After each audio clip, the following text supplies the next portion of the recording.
जय माँ गंधर्वपुर वासिनी, माँ पीताम्बरा बगलामुखी का आशीर्वाद आप सभी भक्तों पर सदैव बना रहे।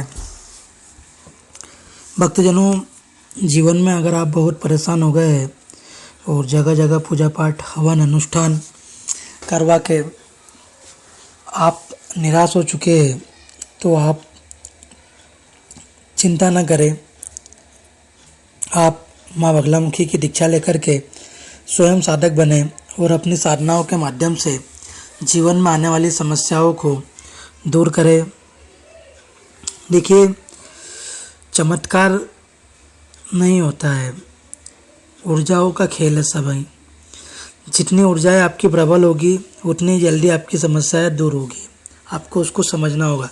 चमत्कार वाली चीज़ें नहीं होती है। और हमें हमेशा टोना टोटकों से बचकर रहना चाहिए। आज के समय में सोशल मीडिया पर, खासकर फेसबुक, यूट्यूब, इंस्टाग्राम पर जगह जगह बगलामुखी हवन, बगलामुखी प्रयोग, पारिवारिक विवाद का समाधान जैसे विज्ञापन दिखाई देने लगे हैं। कुछ लोग छोटी छोटी बातों पर पति पत्नी में मनमुटाव, किसी का प्रमोशन ना होना या किसी पर व्यक्तिगत नाराजगी के लिए बगलामुखी प्रयोग की बातें करते हैं। यह अत्यंत चिंताजनक और दुर्भाग्यपूर्ण है। भक्तजनों, 10 महाविद्याओं में माँ बगलामुखी के बारे में विशेष कहा गया है कि यह शिव की त्रिशक्ति है और इसका प्रयोग मच्छर मारने में नहीं किया जाता है। माँ बगलामुखी शिव की त्रिशक्ति अर्थात सत्यकाली च श्री विद्या कमला भुवनेश्वरी सिद्धि विद्या महेशनी त्रिशक्ति बगला शिवे। माँ बगलामुखी ब्रह्मास्त्र स्वरूप शक्ति है, खिलौना नहीं है। सबसे पहले व्यक्ति को जानना चाहिए कि बगलामुखी की शक्ति क्या है। माँ बगलामुखी 10 महाविद्याओं में से एक है। वे वाक शक्ति और शत्रु विनाशनी शक्ति की अधिष्ठात्री देवी है। उनका स्वरूप स्तंभन शक्ति का प्रतीक है, यानी वे असत्य को रोकने, अन्याय को स्तंभित करने और धर्म की रक्षा के लिए प्रकट होती है। माँ बगलामुखी का प्रयोग ब्रह्मास्त्र के समान है। बगलामुखी प्रयोग कोई साधारण पूजा नहीं है, यह एक ब्रह्मास्त्र समान प्रयोग है। जिस प्रकार परमाणु शक्ति का उपयोग केवल राष्ट्र के लिए किया जाता है, उसी प्रकार बगलामुखी साधना का प्रयोग केवल अत्यंत धार्मिक, योग्य और गुरु की आज्ञा से ही किया जाना चाहिए। कहा जाता है कि बगलामुखी प्रयोग जब चलता है तो एक व्यक्ति नहीं, पूरे क्षेत्र की ऊर्जा प्रवाहित होती है। इसीलिए यह शक्ति सुरक्षा और धर्म रक्षा के लिए, स्वार्थ और बदले के लिए नहीं है। आज की स्थिति में हमें समझना होगा, क्योंकि ये चेतावनी का समय है। आज भारत में हर छोटी बात पर बगलामुखी प्रयोग कराने का चलन बढ़ रहा है। कभी पति पत्नी के झगड़े में, कभी नौकरी या परीक्षा के कारण, तो कभी किसी पर नाराजगी में लोग बिना विचार किए देवी की उस शक्ति को बुला रहे हैं जिससे देवता भी भय और श्रद्धा से पूछते हैं। यह अज्ञान और अधर्म दोनों है, साधना नहीं है, साधन बन गई है। माँ बगलामुखी की साधना विनम्रता, संयम और मौन सिखाती है, लेकिन आज इसे लोग शक्ति का प्रदर्शन बना रहे हैं। यह ऐसा ही है जैसे परमाणु शास्त्र को खेल समझे। बगलामुखी केवल सत्य और धर्म के रक्षक की ओर होती है। असत्य और स्वार्थ के प्रयोग से स्वयं वही साधक नष्ट हो जाता है। चेतना का आह्वान, इस तत्व को समझना होगा। हम सबको समझना होगा कि देवी की साधना देवी की अनुमति से होनी चाहिए। किसी का अहित करने का विचार रखते ही साधना निष्फल हो जाती है। बगलामुखी का नाम लेने से पहले मन की पवित्रता अनिवार्य है। माँ बगलामुखी के संदर्भ में एक कथा बहुत ही प्रचलित है, जिसके अनुसार एक बार सतयुग में महाविनाश उत्पन्न करने वाला ब्रह्मांडी तूफान उत्पन्न हुआ, जिससे संपूर्ण विश्व नष्ट होने लगा। इससे चारों ओर हाहाकार मच गया और सभी लोग संकट में पड़ गए और संसार की रक्षा करना असंभव हो गया है। यह तूफान सब कुछ भ्रष्ट करता हुआ आगे बढ़ता जा रहा था, जिसे देखकर भगवान विष्णु चिंतित हो गए। इस समस्या का कोई हल ना पाकर वे भगवान शिव का स्मरण करने लगे। तब भगवान शिव ने उनसे कहा कि शक्ति के अतिरिक्त अन्य कोई इस विनाश को नहीं रोक सकता, इसीलिए आप उनकी शरण में जाए। तब भगवान श्री हरि विष्णु ने सौराष्ट्र क्षेत्र में हरिद्रा सरोवर के निकट पहुंचकर कठोर तपस्या की। भगवान विष्णु ने तप करके महात्रिपुर सुंदरी को प्रसन्न किया। देवी शक्ति उनकी साधना से प्रसन्न हुई और सौराष्ट्र क्षेत्र की हरिद्रा झील में जल क्रीड़ा करती महापीत देवी के हृदय में से दिव्य तेज उत्पन्न हुआ। उस तेज ने इधर उधर फैलकर उस भीषण तूफान का अंत कर दिया। जिस रात्रि को देवी के हृदय से वह तेज निकला, उस रात्रि का नाम वीर रात्रि पड़ा। उस समय आकाश तारों से अत्यंत सुशोभित था।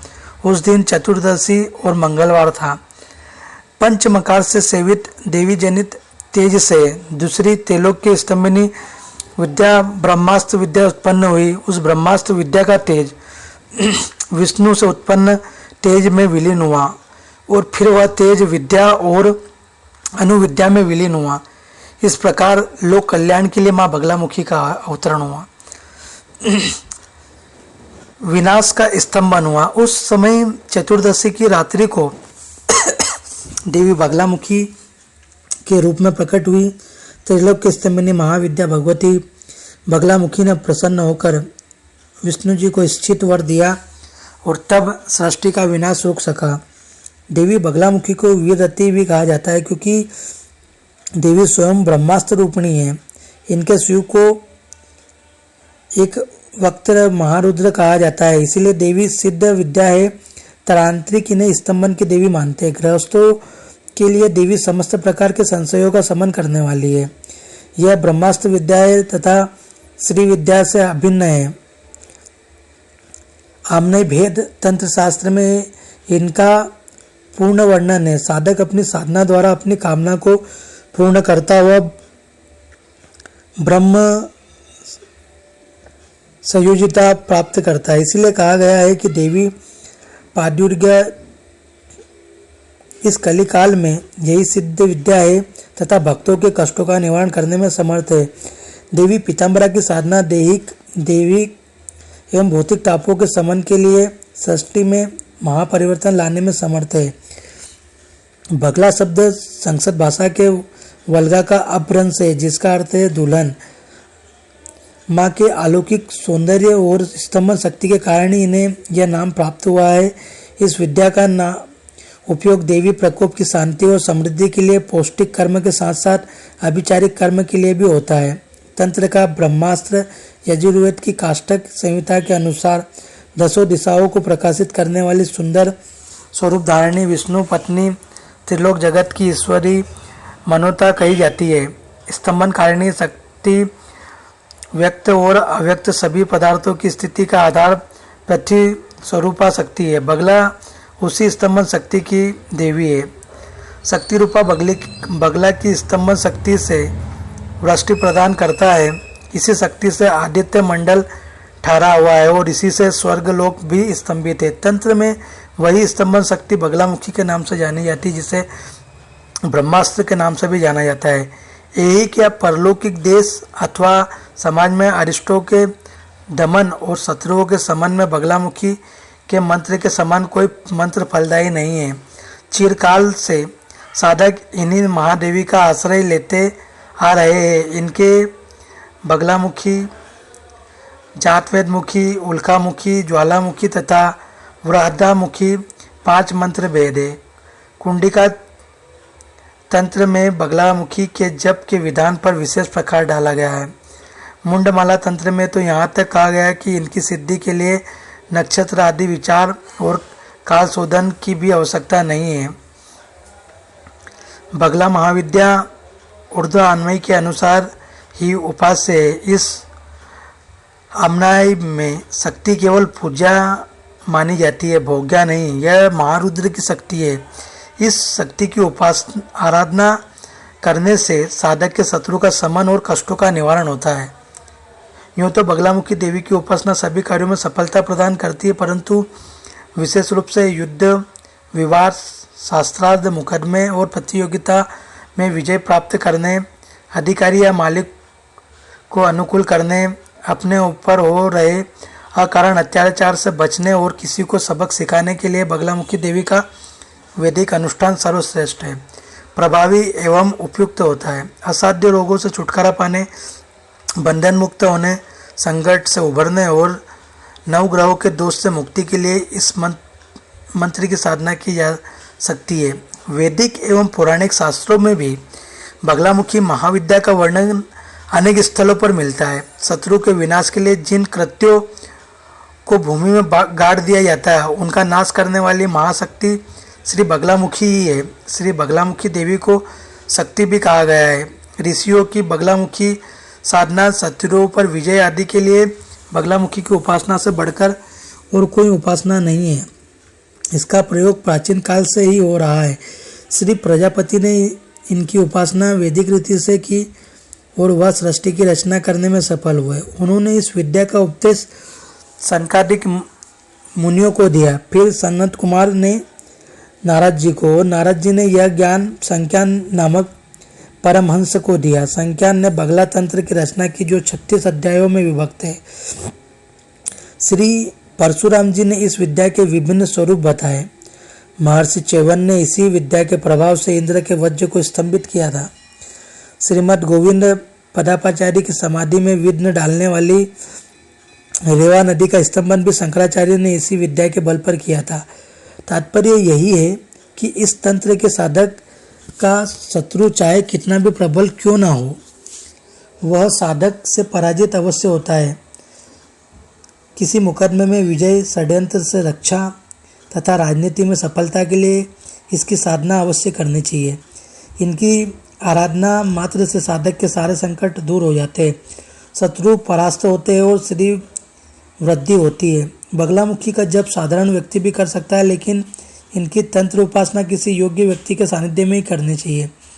कलयुग में आसुरी शक्तियों के बढ़ जाने से अशांति व अनेक उत्पात हो रहे हैं। इनके नाश व दुष्टों का स्तंभन करने के लिए श्री पीताम्बरा की उपासना करना ही श्रेष्ठ है। बगलामुखी महाविद्या 10 महाविद्याओं में से एक है। इन्हें ब्रह्मास्त्र विद्या, षटकर्माधर विद्या, स्तंभनी विद्या, त्रिलोक्य स्तंभनी विद्या आदि नामों से भी जाना जाता है। इसीलिए हमेशा ध्यान रखें, माँ बगलामुखी टोने टोटकी की देवी नहीं है, यह ब्रह्मास्त्र स्वरूपिणी है। जीवन में अगर आप बहुत परेशान हो गए तो माँ पीताम्बरा बगलामुखी की साधना के माध्यम से अपने जीवन में परिवर्तन लाए। जय माँ बगलामुखी, जय श्री महाकाल।